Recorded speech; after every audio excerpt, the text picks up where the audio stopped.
Welcome back, Rockstars, to some more Anubis Pixelmon. Today we're going to be going out and legendary hunting. We haven't actually caught a legendary in the wild yet. All the legendaries we own have been bought from the GTS, just because every time we go to search for a legendary, we're not able to find it. So today we're going to head to the jungle. So we've come to the jungle into our Mew platform. Like, I literally built this thing a month ago, and I've got half a video recorded for Mew, and I've still not been able to find Mew. So we're going to sit here, and we're going to do whatever we can to basically just waiting, though, and try to get a legendary Pokemon to spawn. Now, here's the issue. We want Mew for the ultimate goal of cloning it into getting into Mewtwo. The problem with that is Mew is probably the least likely to spawn out of all the legendaries here in the jungle biome because the Tapu Leles have a better chance of spawning just overall. So the question is, will we get a Tapu Lele Pokemon, one of the Alola Guardians, or will we straight up get Mew itself? I guess we'll just have to find out. Oh my god, look, guys, we are searching for a legendary and we just got a Tapu Lele. This is my first ever natural legendary spawn. Let's go. I was looking for Mew so we could get a clone and Mewtwo,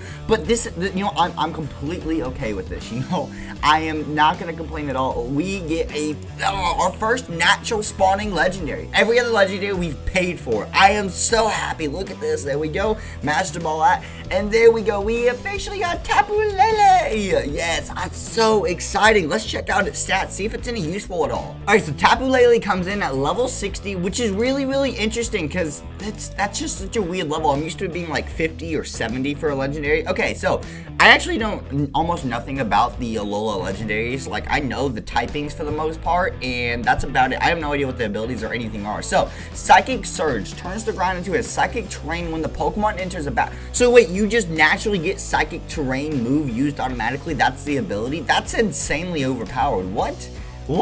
That's cool though, that's super cool. Okay, so you have a lowered special attack and up physical attack, which is actually really bad for you, obviously, because we can see that your special attack is way higher than your physical attack. So that's something, if we actually want to use this, which a psychic fairy type like Geralt, I'm super down for.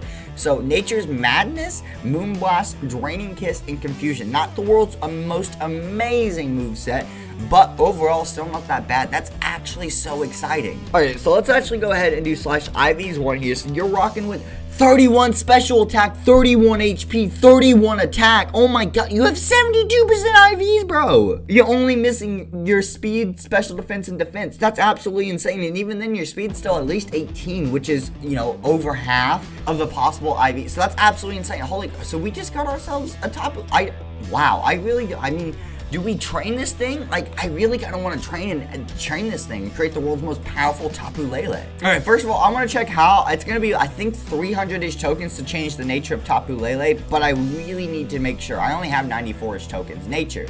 Yeah, it's going to be 300 tokens. So, and I think Tapu Lele is definitely a good Pokemon to be adding to the squad as a potential legendary to be using in battle. So, let's go ahead and let's train this guy up. So, Tapu Lele is really simple that we want to EV train. So, all we got to do is use speed and special attack. So, we're going to throw the special attack bracelet on Tapu Lele because we're going to start with our speed training. It's usually just how I roll with this. I was a little shocked that it was pure speed and special attack, if I'm being honest. Honestly, I thought it was going to be when I got to the Smogon strategy. And because that's where I base. I don't take 100% of the way I build my Pokemon, but that's where I get most of my information on how I'm decide what I'm going to build my Pokemon. And it recommends full speed and special attack. And you know, I was really expecting something that would be, you know, maybe a little bit of like special defense or something, just because I was thinking would technically be just the way like it's physically designed. Its actual physical appearance just looks not extremely bulky or tanky, but you know, a little more defensive than most Pokemon. Because like anytime I think of a Tapu Lele or one of the Island Guardians, I think of Tapu Koko, and all the times I think about how he blocks any type of powerful move or just anything with putting his shield arms in front of it, and they all kind of have that type of esque appearance and ability to be able to do that. So, you know, I was thinking maybe they'd be a little more like physically bulky that they would have on their stats. And I mean, they have a roundabout stats, but they're not completely all the defense, which was really interesting. I mean, I guess it makes sense as a psychic fairy type because most typings that are like psychic aren't usually a bulky Pokemon, but it's still very interesting. Well, with 252 of our special attack already done, 66 speed, we're gonna be flying through it. Yeah, it's just EV training is so easy in this, and I absolutely love it. I love it so much, and because we literally go up 20 per, so we're big chilling. My biggest issue at this point is straight up his moveset because I have no TMs like whatsoever. Out of everything in this server, server, I think the only thing I have an issue with so far, and I'm doing multiple videos and different series on this, I think the TMs are what lacks the most. You get a random TM shop every once in a while, and bosses sometimes drop them, but for the most part, I don't think you really find random TMs or anything, and I don't know of a place, unless I'm forgetting, because I know I guess I could go player shops and try it, but there's got to be somewhere that you can actually buy TMs at, and I'm pretty sure there's something that there's a command I'm forgetting. I know it is, because there's somewhere that you can relearn moves, but I have no idea where it is. Because in reality, if we actually want to use this thing, we want to get rid of confusion for like Side Shock or Side Beam. We might want to get rid of Draining Kiss, but I definitely want to keep Moonblast. And so I need a few more moves. Like I have one good move and two alright moves, and then a status move on this guy. And I need something more powerful if we're actually going to be using this guy in battle. So it's definitely going to be interesting. Okay, Rockstar. So before we get to level training this guy, because we know we've looked it up, he doesn't learn any more really moves at all past level 60, so training him just to learn moves isn't going to do anything. So if we go to warps, if we right click our compass and we go to our warp section here, useful warps, something I always forget about is tutors. This is the actual warp for, just relearning moves and stuff. I completely forget that it's here every single time. So this is going to be really, really interesting, and it's not something that I've done before, but I do know how this works. So the way this works is these are the Zephyr bags. You have to pay 5,000 for these, and usually when you go up to the move tutor, choose a random Pokemon. If I wanted to learn Fire Pledge on my Jolteon, I would need 2 of those Zephyr bags, so I would need to spend at least 10 grand to be able to do that. So that's kind of how it works. Now the move relearner here itself is completely free because it's based about teaching moves that you already know or have learned. So before we do any of that special stuff where we buy it, let's go over what we can learn. So we have Side Beam, that's alright I guess, but there's not a whole lot of moves here. I don't really see Psychic. Side Shock could be pretty useful. It's a special move that's good, and it is 80 base power, so let's give Side Shock. Ooh, we do have extra sensory already as well. What's Nature's Madness again? Nature's Madness, Force the Nature, it halves the target's HP. Ooh, that's really interesting because that's a guaranteed 50% damage. We're going to go ahead and get rid of Draining Kiss on that as well because we don't really need Draining Kiss.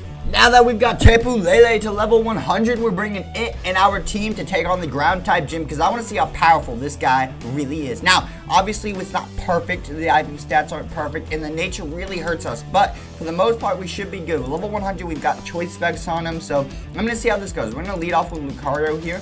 I don't think that's a smart choice, but I don't think there's any smart choice for what I could do at the moment. So let's go close combat off the bat here. Solid damage. We're not gonna live. I thought we would do a little bit more damage if I'm gonna be honest. We have a boosted held item to boost our, I would say, probably 10 to 20% of our physical attacks.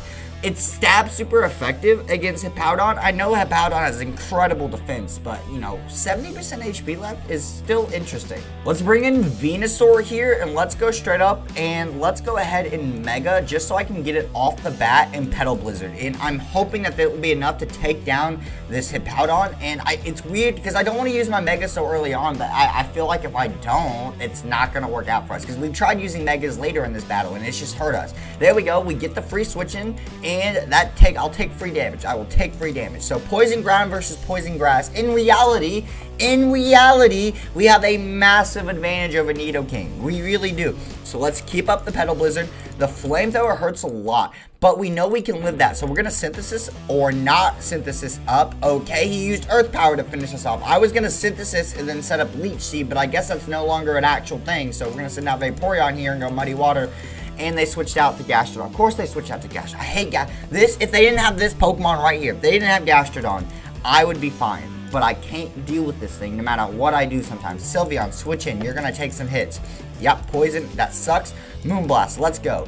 I don't know why I have 2 fairy types on my team, but I do. And I have 2 fairy types and 2 psychic types, I just realized, because of Lugia, Tapu Lele, and Sylvia. Whatever. It's not a disadvantage for us. Let's just keep up Moonblast. And oh my god, it's so annoying, Excadrill. Okay, Tapu Lele, it is time for you to shine, buddy. Let's go Moonblast off the bat here. And that did not do as much as I was hoping. And they used one-shot Tapu Lele?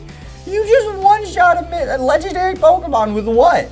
Iron Head. That is super effective, but it's not stab, is it? Either way, yeah, okay, Iron Head is technically, yeah, okay, whatever. It's okay. We got good damage off. Let's go Aeroblast, and they switched out to Landorus. I mean, Aeroblast still did extremely good, so we're gonna go Aeroblast again, and we're gonna live and take down the Landorus, luckily.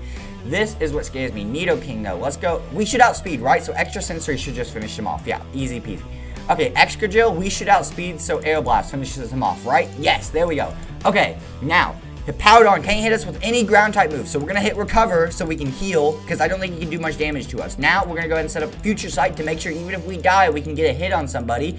Now, let's go Extra Sensory, and it's switched out to Gastrodon. That's fine. Okay, we can deal with this. Let's go Aeroblast. Gastrodon can actually do massive damage to us, but we really, really got to play it.